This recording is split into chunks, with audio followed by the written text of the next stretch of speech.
सीधी तस्वीरें दिखाएंगे क्योंकि शिक्षा संस्कृति उत्थान न्यास जयपुर की प्रबुजन गोष्ठी और जरा आप तस्वीर देखिए। संगठन है उसकी भी सचिव है और आज इन्होंने इस भारतीय संस्कृति उत्थान न्यास के अध्यक्ष भी बनी है।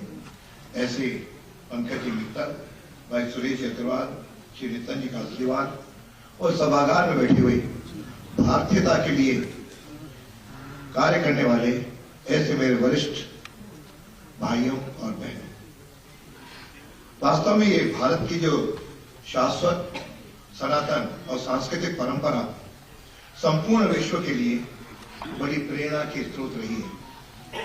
भारत की प्रसिद्धि और सम्मान का आधार यहाँ की भी धन संपदा नहीं रही, कोई खनिज संपदा नहीं रही, लेकिन शिक्षा और शिक्षा के प्रति सम्मान भारत को विश्व में पहचान दिलाने में सफल रहा।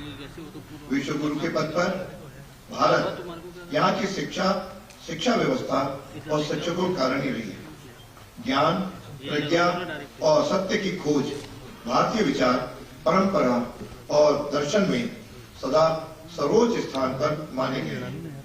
हमारे कहा गया है, सा विद्या या विमुक्ति, यानी शिक्षा वह है जो हमें सभी बंधनों से मुक्त करती है। शिक्षा हमें अज्ञान, रोग, शोक, द्वेष, दुर्गुणों की दास्ता से मुक्त भी करती है। इसे किसी राष्ट्र के विकास का प्रमुख आधार वह राष्ट्र के नागरिकों को दी जा रही शिक्षा है। तक्षशिला, नालंदा, विक्रमशिला जैसे प्राचीन विश्व स्तरीय भारतीय शिक्षण संस्थाओं ने अध्ययन के विविध क्षेत्रों में शिक्षण और शोध के लिए उच्च कीर्तिमान स्थापित किए। यह शिक्षा ही है जिसके कारण हुएन-त्सांग जैसे विद्वान यहाँ शिक्षा प्राप्त करने आए और सुदूर विश्व में भारत का शैक्षणिक सम्मान बढ़ाया। भारत के लिए शिक्षा केवल साक्षरता एवं संख्या ज्ञान तक ही सीमित नहीं है, बल्कि मनुष्य के नैतिक, सामाजिक, चारित्रिक, आध्यात्मिक और भावनात्मक विकास का आधार है। भारत की शैक्षिक अशैक्षणिक ज्ञान को महान विद्वानों यथा आर्यभट्ट, भास्कराचार्य, वराहगिरि, महर्षि चरक, आचार्य कणाद, आचार्य गौतम, आचार्य शंकराचार्य, आचार्य कौटिल्य आदि ने बहुत ऊंचे आयाम दिए। दैनिक जीवन में भारतीयों के लिए शिक्षा की सार्थकता इस भाव में है, हम जहां भी जाएं भारतीयता को साथ ले जाएं। व्यक्ति निर्माण के साथ साथ विश्व कल्याण की कामना करने वाली शिक्षा ने भारत को उच्च सिंहासन प्रदान किया है।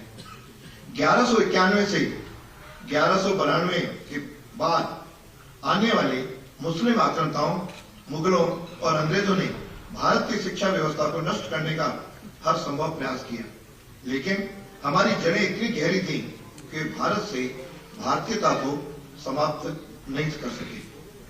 तक्षशिला, विक्रमशिला जैसे शिक्षण संस्थाओं और साहित्य को जलाना, उन्हें घोषित और पल्वित करने वाले मंदिरों को तोड़ना, धार्मिक क्रियाओं को नियंत्रित करने वाले लोगों पर अत्याचार करना और अत्याचारों के आधार पर धर्म परिवर्तन कराना इन आक्रांताओं का मुख्य उद्देश्य रहा।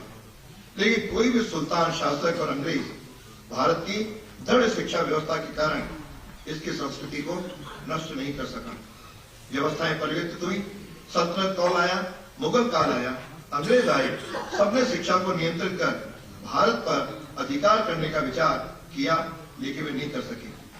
भारत दुर्भाग्य ही रहा तो 1947 में देश की आजादी के बाद भी आने वाले शासकों ने शिक्षा को मैकाले की शिक्षा पद्धति के आधार पर ही चलाने का प्रयास किया। जानबूझकर 1192 से लेकर के 1946 के मध्य के इतिहासकारों द्वारा लिखित स्वयं के कालखंड को गौरवित करने का प्रयत्न करने वाली शिक्षा और आजादी के बाद हम भी उसे ही ढोते रहे और अकबर को महान पढ़ाते रहे, ताजमहल को विश्व का 7वां आश्चर्य बताते रहे।